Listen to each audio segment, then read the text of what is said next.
Hi all, ಹೇಗಿದ್ದೀರಾ? Hope you all are fine. Welcome back to my channel. ನಮ್ಮ first year wedding anniversary weekend ಆಗಿರೋದ್ರಿಂದ ಎಲ್ಲಾದರೂ ಆಚೆ ಹೋಗಿ ಬರೋಣ ಅಂತ ಹೊರಟಿದ್ದೀವಿ.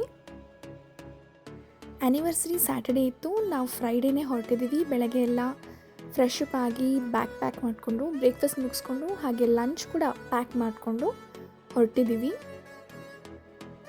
ನಾವು ಹೋಗ್ತಾ ಇರೋದು ಮಿನಿಯಾಪೋಲಿಸ್ ಸಿಟಿ, ಮಿನಿಸೋಟಾ ಅನ್ನೋ ಸ್ಟೇಟಲ್ಲಿದೆ. ಮಿನಿಸೋಟಾ ಸ್ಟೇಟ್ ಬಂದ್ಬಿಟ್ಟು ಲ್ಯಾಂಡ್ ಆಫ್ 10,000 ಲೇಕ್ಸ್ ಅಂತ ಕರೀತಾರೆ. ಅಲ್ಲಿ ಮೋರ್ ದ್ಯಾನ್ 10,000 ಲೇಕ್ಸ್ ಇದ್ದಾವೆ. ಸೊ ನಾವು ಮಿನಿಯಾಪೋಲಿಸ್ ಹೋದಾಗ ಎಲ್ಲಿ ಹೋಗಿದ್ವಿ, ಏನು ಮಾಡಿದ್ವಿ, ಎಲ್ಲಿ ಸ್ಟೇ ಮಾಡಿದ್ವಿ ಅಂತೆಲ್ಲ ಈ ವಿಡಿಯೋನಲ್ಲಿ ಶೇರ್ ಮಾಡ್ತಾ ಇದ್ದೀನಿ. ನಾವಿರೋ ಪ್ಲೇಸಿಂದ Minneapolis by road 4 to 4.5 hours drive ಆಗುತ್ತೆ. ಸೊ ನಾವು ಲಂಚೆಲ್ಲ ಪ್ಯಾಕ್ ಮಾಡಿಕೊಂಡೇ ಹೊರಟಿದ್ದೀವಿ. ಮಿಡ್ಲಲ್ಲೇನೋ ಅಷ್ಟು ಸ್ಟಾಪ್ ಮಾಡೋದು ಬೇಡ ಅಂತ ಹೇಳಿ.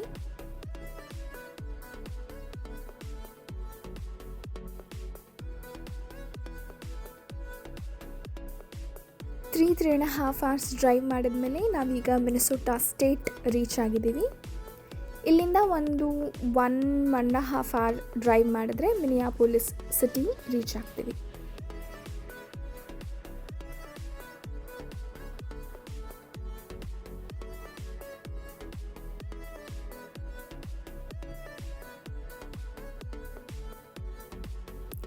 ಈಗ ನಾವು ಆಲ್ಮೋಸ್ಟ್ ಮಿನಿಯಾಪೋಲಿಸ್ ಡೌನ್ ಟೌನ್ ಕಡೆಗೆ ಹೋಗ್ತಾ ಇದ್ದೀವಿ.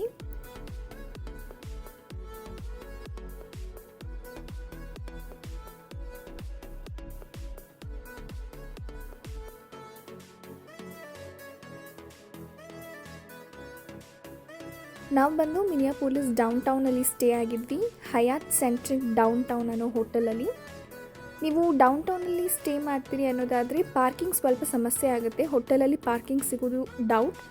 ಸೊ ಪೇ ಪಾರ್ಕ್ಸ್ ಇರುತ್ತೆ, ಅಲ್ಲಿ ನೋಡಿಬಿಟ್ಟು ನೀವು ಎಷ್ಟು ದಿನ ಸ್ಟೇ ಮಾಡ್ತೀರೋ ಅಷ್ಟು ದಿನಕ್ಕೆ ಪಾರ್ಕಿಂಗ್ ತಗೋಬೋದು. ನಾವು ನಮ್ಮ ಹೋಟೆಲ್ ಆಪೋಸಿಟ್ ಪೇ ಪಾರ್ಕ್ ಇತ್ತು, ಅಲ್ಲಿನೇ ನಮ್ಮ ಗಾಡಿನ ಪಾರ್ಕ್ ಮಾಡಿದ್ವಿ.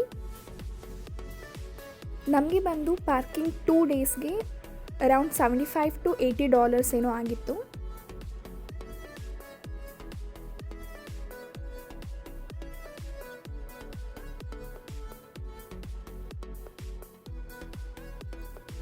ಇದು ಬಂದು ನಾವು ಉಳ್ಕೊಂಡಿದ್ದಂತಹ ರೂಮ್. ನಾವು ಸ್ವೀಟ್ ರೂಮ್ನ ಬುಕ್ ಮಾಡಿದ್ವಿ.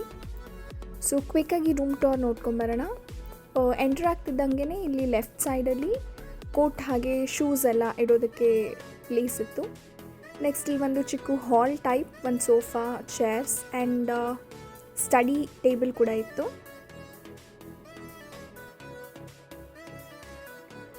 ಇಲ್ಲಿ ಒಂದು ಮಿನಿ ಕಾಫಿ ಬಾರ್ ಹಾಗೆ ರೆಫ್ರಿಜರೇಟರ್ ಕೂಡ ಇತ್ತು. ಹಾಲ್ಗೆ ಒಂದು ಸಣ್ಣ ಟಿವಿ. ಈ ಕಡೆ ಬಂದರೆ ಬೆಡ್ರೂಮ್ ಏರಿಯಾ ಇದೆ. ಬೆಡ್ರೂಮ್ ಏರಿಯಾನಲ್ಲೂ ಒಂದು ಟಿವಿ ಇದೆ.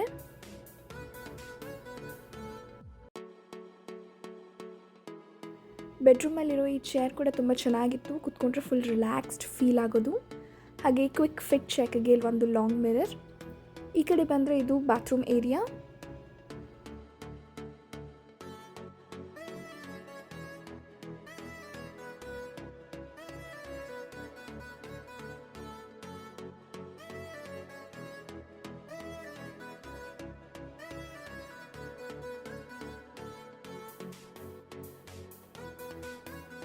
ಸೊ ಇದು ನಮ್ಮ ರೂಮ್ ಫಾರ್ 2 days.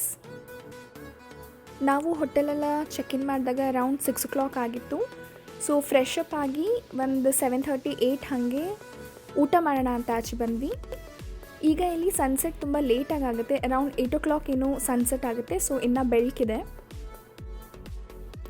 ಇವತ್ತು ಊಟಕ್ಕೆ ನಾವು ನಮಸ್ತೆ ಕೆಫೆ ಅನ್ನೋ ಹೋಟೆಲ್ಗೆ ಹೋಗ್ತಾ ಇದ್ದೀವಿ. ಇಲ್ಲಿ ಚಾಟ್ಸ್, ಗೋಲ್ಗಪ್ಪ ಹಾಗೆ ಬಾಂಬೆ ಬೇಲ್ ತೊಗೊಂಡಿದ್ವಿ, ಅದೆರಡೂ ಚೆನ್ನಾಗಿತ್ತು. ಬಟ್ ಊಟದಲ್ಲಿ ರೋಟಿ ಹಾಗೆ ಪಾಲಕ್ ಪನ್ನೀರ್ ತೊಗೊಂಡಿದ್ವಿ, ಅದೇನೋ ಅಷ್ಟು ನಮಗೆ ಹಿಡಿಸ್ಲಿಲ್ಲ. ಓಕೆ ಅಂತ ಅನ್ನಿಸ್ತು ಅಷ್ಟೇ. ಫುಲ್ ಟ್ರಾವೆಲ್ ಮಾಡಿ ಸುಸ್ತಾಗಿದ್ದರಿಂದ ಡೌನ್ ಟೌನ್ ಎಲ್ಲ ಅಷ್ಟೊಂದೇನು ಎಕ್ಸ್ಪ್ಲೋರ್ ಮಾಡಲಿಲ್ಲ. ಊಟ ಆದಮೇಲೆ ಹಾಗೆಯೇ ರೂಮ್ ಕಡೆ ಹೋಗಿ ರೆಸ್ಟ್ ಮಾಡಿದ್ವಿ.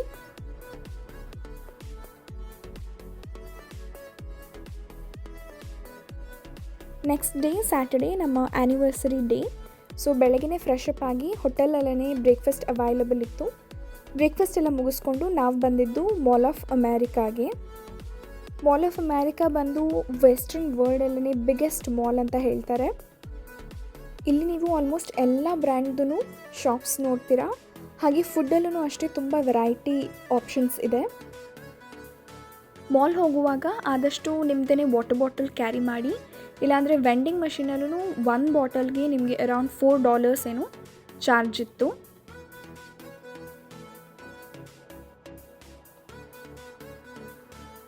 ಹಾಗೆ ಇಲ್ಲಿ ಮಾಲ್ ಮಿಡ್ಲಲ್ಲೇ ಒಂದು ಅಮ್ಯೂಸ್ಮೆಂಟ್ ಪಾರ್ಕ್ ಇದೆ, ನಿಕಲೋಡಿಯನ್ ಪಾರ್ಕ್ ಅಂತ ಹೇಳಿ. ಇಲ್ಲಿ ಎಷ್ಟೊಂದು ರೈಡ್ಸ್ ಆಗಿರಬಹುದು, ಹಾಗೆ ಶೋಸ್ ಇದೆ. 2 ಶೋ, ಫ್ಲೈ ಅಮೇರಿಕಾ ಹಾಗೂ ಫ್ಲೈ ನಾರ್ವೆ ಅಂತ ಶೋಸ್ ಕೂಡ ಇತ್ತು. ಮಾಲ್ದು ಬೇಸ್ಮೆಂಟಲ್ಲಿ ಸೀ ಲೈಫ್ ಅನ್ನೋ ದೊಡ್ಡ ಅಕ್ವೇರಿಯಂ ಕೂಡ ಇದೆ. ಅಕ್ವೇರಿಯಂ ನೋಡಬೇಕಂದ್ರೆ ಆದಷ್ಟು ಬೆಳಗ್ಗೆನೇ ವಿಸಿಟ್ ಮಾಡಬೇಕು. ನಾವು ಹೋದಾಗ ಲೇಟ್ ಆಗಿದ್ದರಿಂದ ನಾವು ಅಕ್ವೇರಿಯಂನ ಸ್ಕಿಪ್ ಮಾಡಿದ್ವಿ. ಇಲ್ಲಿದ್ದಂತಹ 2 ಶೋನಲ್ಲಿ ನಾವು ಹೋಗಿದ್ದು ಫ್ಲೈ ಅಮೇರಿಕಾಗೆ. ಇಲ್ಲಿ ಫೋಟೋಸ್ ಆ್ಯಂಡ್ ವಿಡಿಯೋಸ್ ಅಲೋ ಇರಲಿಲ್ಲ. ಈ ಶೋನಲ್ಲಿ ಹೇಗಂದರೆ ನಾವು ಫ್ಲೈಟಲ್ಲಿ ಕುತ್ಕೊಂಡು ಎಲ್ಲ ಅಮೇರಿಕಾ ಸ್ಟೇಟ್ಸ್ನ ವಿಸಿಟ್ ಮಾಡಿರೋ ತರಹ ಫ್ಲೈಟ್ ಸಿಮ್ಯುಲೇಟರ್ ಕೊಡ್ತಾರೆ. ಶೋಸ್ಗೆ ಪರ್ ಪರ್ಸನ್ ಟಿಕೆಟ್ ಬಂದು $20 or $22 ಏನೋ ಇದೆ. ನಮಗೆ $50 ಏನೋ ಬಂತು ವಿತ್ ಟ್ಯಾಕ್ಸಸ್.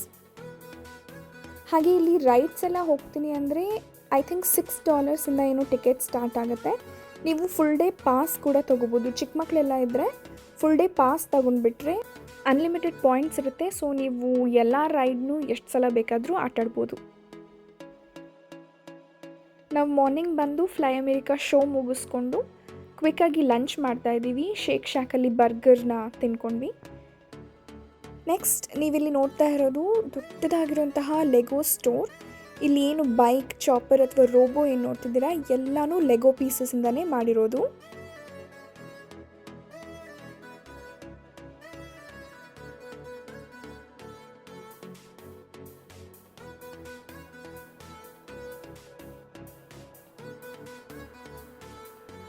ಇಲ್ಲಿ ಸ್ಟೋರ್ ಎದುರುಗಡೆ ಲೆಗೋ ಪೀಸಸ್ ಕೂಡ ಇಟ್ಟಿರ್ತಾರೆ. ನೀವಲ್ಲಿ ಆರಾಮಾಗಿ ಕುತ್ಕೊಂಡು ನಿಮಗೆ ಬೇಕಾಗಿರುವಂತಹ ಮಾಡೆಲ್ಸ್ನ ಕ್ರಿಯೇಟ್ ಮಾಡ್ಬೋದು.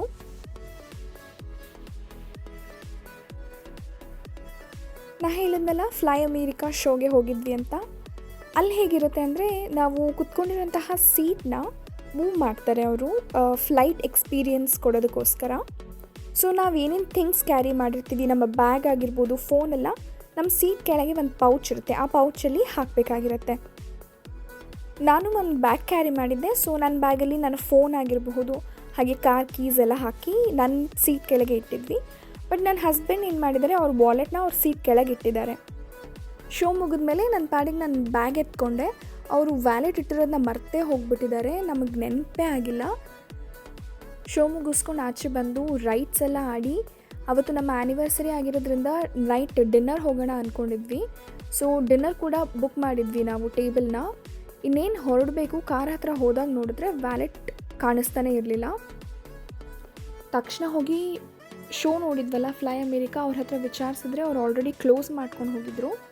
ಸೊ ಮತ್ತೆ ಮಾಲ್ ಸೆಕ್ಯೂರಿಟಿ ಹತ್ರ ಕೇಳಿದಾಗ ನೆಕ್ಸ್ಟ್ ಡೇ 11 o'clockಗೆ ಓಪನ್ ಆಗುತ್ತೆ, ಆವಾಗ ಬಂದು ವಿಚಾರಿಸಿ ಅಂತ ಹೇಳಿದ್ರು. ನಾವಲ್ಲಿ ಎಲ್ಲ ನಮ್ಮ ಡೀಟೇಲ್ಸ್, ವ್ಯಾಲೆಟ್ ಡೀಟೇಲ್ಸ್ ಎಲ್ಲ ಕೊಟ್ಟು ಬಂದಿದ್ವಿ.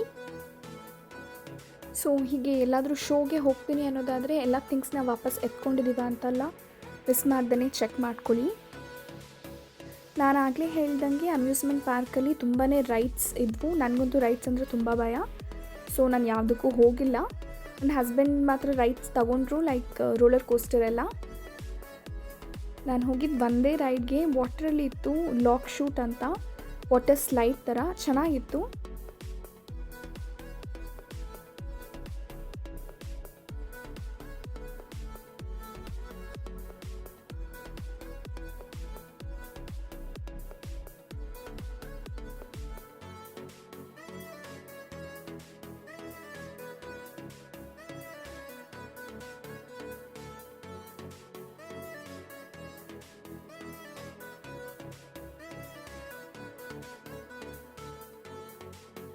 ಮಾಲೆಲ್ಲ ಸುತ್ತಾಡ್ಕೊಂಡು ನಾವು ನೈಟ್ ಡಿನ್ನರ್ಗೆ ದ ಮೆಡಿಟೇರಿಯನ್ ಕ್ರೂಸ್ ಕೆಫೆ ಅಂತ ಒಂದು ರೆಸ್ಟೋರೆಂಟ್ಗೆ 9 o'clock ಟೇಬಲ್ ಬುಕ್ ಮಾಡಿದ್ವಿ. ನಾನು ಹೇಳಿದ್ನಲ್ಲ ವ್ಯಾಲೆಟ್ ಎಲ್ಲ ಮಿಸ್ ಆಗಿತ್ತು ಅಂತ. ಸೊ ನಾವು ರೀಚ್ ಆಗೋಷ್ಟೊತ್ತಿಗೆ 11:30 ಆಗಿತ್ತು. ನೀವು ನೋಡ್ಬೋದು ಅವತ್ತಲ್ಲಿ ಸಾಲ್ಸಾ ನೈಟ್ ಕೂಡ ನಡೀತಾ ಇತ್ತು. ಹಾಗೆ ಫುಡ್ ಕೂಡ ಚೆನ್ನಾಗಿತ್ತು. ಊಟ ಎಲ್ಲ ಮುಗಿಸ್ಕೊಂಡು ವಾಪಸ್ ರೂಮ್ಗೆ ಹೋಗಿ ರೆಸ್ಟ್ ಮಾಡಿದ್ವಿ. ಇನ್ನು ಇದು next day Sunday morning. Actually ನಾವಿವತ್ತು ಔಟ್ಡೋರ್ ಆ್ಯಕ್ಟಿವಿಟೀಸ್ ಏನಾದರೂ ಸೈಟ್ ಸೀಯಿಂಗ್ ಹೋಗೋಣ ಅಂತ ಅಂದ್ಕೊಂಡಿದ್ವಿ. ಬಟ್ ನಾನು ನಿನ್ನೆ ಹೇಳ್ದಂಗೆ ನಮ್ಮ ವ್ಯಾಲೆಟ್ ಮಿಸ್ ಆಗಿತ್ತಲ್ಲ, ಸೊ ಫ್ಲೈ ಅಮೇರಿಕಾ ಶೋದು ಕೌಂಟರ್ ಬಂದು 11 o'clock ಓಪನ್ ಆಗುತ್ತೆ ಅಂತ ಹೇಳಿದರು. ಸೊ ನಾವು ಅರೌಂಡ್ 11 o'clock ಹಾಗೆ ಅವ್ರಿಗೆ ಕಾಲ್ ಮಾಡಿ ಕೇಳಿದಾಗ ಹೀಗೆ ವ್ಯಾಲೆಟ್ ಮಿಸ್ ಆಗಿದೆ ಅಂತ ಅವ್ರು ಹೇಳಿದ್ರು, ನಮಗೆ ಸಿಕ್ಕಿದೆ ಬನ್ನಿ ಕಲೆಕ್ಟ್ ಮಾಡ್ಕೊಳ್ಳಿ ಅಂತ. ಸೊ ಥ್ಯಾಂಕ್ ಗಾಡ್ ನಮ್ಮ ವ್ಯಾಲೆಟ್ ಸಿಕ್ತು. ಸೊ ನಾವು ಆಚೆ ಎಲ್ಲೂ ಮತ್ತೆ ಹೋಗೋಕ್ಕಾಗಲಿಲ್ಲ, ವಾಪಸ್ ಮತ್ತೆ ಮಾಲ್ಗೆ ಹೋಗಬೇಕಾಯ್ತು. ಸಂಡೇ ಕೂಡ ಮಾಲ್ಗೆ ಹೋಗಿ ನಮ್ಮ ವ್ಯಾಲೆಟ್ನ ಕಲೆಕ್ಟ್ ಮಾಡ್ಕೊಂಡ್ವಿ. ಹಾಗೆ ಮಾಲ್ನ ಸುತ್ತಾಡಿ ಸ್ವಲ್ಪ ಶಾಪಿಂಗ್ ಎಲ್ಲ ಮಾಡಿದ್ವಿ. 3rd ಫ್ಲೋರ್ಗೆ ಹೋದರೆ ನಿಮಗೆ ಇಬಿಸು ಅನ್ನುವಂತಹ ಒಂದು ಜಾಪನೀಸ್ ಸ್ಟೋರ್ ಇದೆ. ಜಾಪನೀಸ್ ಸ್ನ್ಯಾಕ್ಸ್ ಹಾಗೆ ಆ್ಯನಿಮೆ ಕ್ಯಾರೆಕ್ಟರ್ಸ್ ಎಲ್ಲ ಇತ್ತು ಆ ಶಾಪಲ್ಲಿ. ಸೊ ಅಲ್ಲಿ ಒಂದು ಸ್ವಲ್ಪ ಶಾಪಿಂಗ್ ಮಾಡಿಕೊಂಡು ಹಾಗೆಯೇ ಊಟ ಎಲ್ಲ ಪಾರ್ಸಲ್ ಮಾಡಿಸ್ಕೊಂಡು ಮತ್ತೆ ವಾಪಸ್ ನಾವು ಹೊರಟ್ವಿ. ನಾವು ಜಸ್ಟ್ 2 ಡೇಸ್ಗೆ ಹೋಗಿದ್ರಿಂದ ಅಷ್ಟು ಔಟ್ಡೋರ್ ಆ್ಯಕ್ಟಿವಿಟೀಸ್ ಅಥವಾ ಔಟ್ಡೋರ್ ಏನೂ ಎಕ್ಸ್ಪ್ಲೋರ್ ಮಾಡೋಕ್ಕಾಗಲಿಲ್ಲ. ಮಿನಿಯಾಪೋಲಿಸ್ ಡೌನ್ ಟೌನ್ ಮತ್ತು ಆ ಸಿಟಿ ಏರಿಯಾನೆಲ್ಲ ಮಿಸಿಸಿಪ್ಪಿ ರಿವರ್ ಹರ್ಕೊಂಡು ಹೋಗುತ್ತೆ. ಸೊ ಆ ರಿವರಲ್ಲಿ ಎಲ್ಲ ಸೈಡ್ ವಾಕ್ ಆಗಿರ್ಬೋದು ಎಲ್ಲ ತುಂಬ ಚೆನ್ನಾಗಿದೆ. ಸೊ ನೆಕ್ಸ್ಟ್ ಟೈಮ್ ಹೋದಾಗ ಫುಲ್ ಔಟ್ಡೋರ್ ಎಕ್ಸ್ಪ್ಲೋರ್ ಮಾಡಬೇಕು ಅಂತ ಅಂದ್ಕೊಂಡಿದ್ದೀವಿ. ನಾವು ಹೋದಾಗ ಸ್ವಲ್ಪ ಮಳೆ ಕೂಡ ಇತ್ತು. ಸೊ ಹಾಗಾಗಿ ನಾವು ಔಟ್ಡೋರ್ ಕೂಡ ಅಷ್ಟು ಎಕ್ಸ್ಪ್ಲೋರ್ ಮಾಡೋಕ್ಕೆ ಆಗಲಿಲ್ಲ. ಸೊ ಈಗ ವಾಪಸ್ ನಮ್ಮ ಮನೆ ಕಡೆ ಹೊರಟಿದ್ದೀವಿ. ಸೊ ಇದಾಗಿತ್ತು ಶಾರ್ಟ್ 2 days ಟ್ರಿಪ್ ಟು ಮಿನಿಯಾಪೋಲಿಸ್. ಈ ವಿಡಿಯೋ ನಿಮಗೆ ಇಷ್ಟ ಆಗಿದರೆ ಲೈಕ್ ಮಾಡಿ, ಹಾಗೆ ಸಪೋರ್ಟ್ ಮಾಡ್ತೀನಿ ಅನ್ನೋದಾದರೆ ನನ್ನ ಚಾನಲ್ನ ಸಬ್ಸ್ಕ್ರೈಬ್ ಮಾಡ್ಕೊಳ್ಳಿ. ಮತ್ತೊಂದು ವಿಡಿಯೋನಲ್ಲಿ ಮೀಟ್ ಮಾಡ್ತೀನಿ. ಟೇಕ್ ಕೇರ್, ಬಾಯ್.